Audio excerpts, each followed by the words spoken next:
Дал ушул ыңгайлуу позицияны ээлеген тажик аскерлери автоунааларга мөндүрдө ок жаадырышкан. Видеонун авторунун айтымында алар ыңгайлуу позицияны ээлешип, кыргыздардын жолун тосушкан. Автор үстүндө снайпер турганын, бир адамды өзү атып өлтүргөнүн мойнуна алат. Мына машина киштаги. Бойна айжак, короче. Махдым задым братану. Ай боло хай снайпер нигоh дура. Ина. Одам айдеси. Ина. Дидеси намёрамас адам. Видеонун 2 мүнөтүнө чейин Honda Fit автоунаасын РПК үлгүсүндөгү курал менен аткылап жатышканын көрүүгө болот.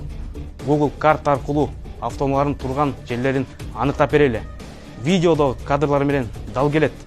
Honda Fit'ке кеминде 150 ок тийгенин санашкан. Унаада 6 адам болгон. 3 каза болуп, 3 качууга үлгүргөн. Кийинки кадрларда унаа Lexus'ка окшош экени көрүнүп турат. Ага атылган октон айдоочусу каза таап, жанындагы 2 адам качууга жетишип аман калган. Тажиктердин мөндүрдөө огуна туш болгон 3-чү автоунаа Toyota Corolla. Ал Lexus менен Fit'тин ортосунда жайгашкан. Анын ичинде бара жаткан 2 адам ок тийип каза болгон. Видеодон Toyota Corolla'ны көрүүгө кыйын, анткени ортодо чоң таш тозуп турат. Эми видеодогу тажик аскерлери тууралуу сөз кылып, алардын өздүгүн аныктап көрөлү. Видеону тартып жаткан аскер Одноклассники, TikTok, Instagram соц тармактарында СФД Драгунов ат менен катталган. Сүрөтү аркылуу анын аты жөнүн билүүгө мүмкүнчүлүк болду. Мисалы Одноклассникке Зохир Рахматов деген ат менен катталган 3 колдонуучу табылды. Сүрөттөрүн карап жогорудагы адам экенин таанууга болот. Инстаграмда дагы Зохир Рахматов деген ат менен катталган, анын сүрөтү коюлган бир аккаунтту таптык. Ошентип видео тартып жаткан аскер Тажикстандын чек ара кызматынын сержанты Зохир Рахматов болуп чыкты.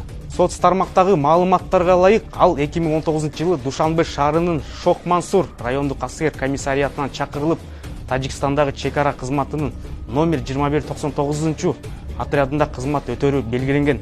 Автоматтын магазин октоп жаткан аскер Ахледин Султонов.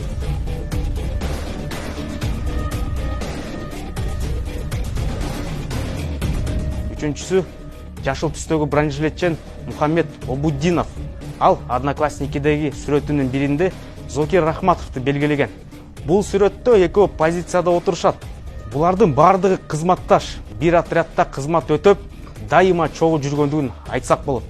Зохир Рахматов Санчастан качып келгенин, жанындагы аскер дагы кыргыздардын өч алуу үчүн качып келгенин айткан.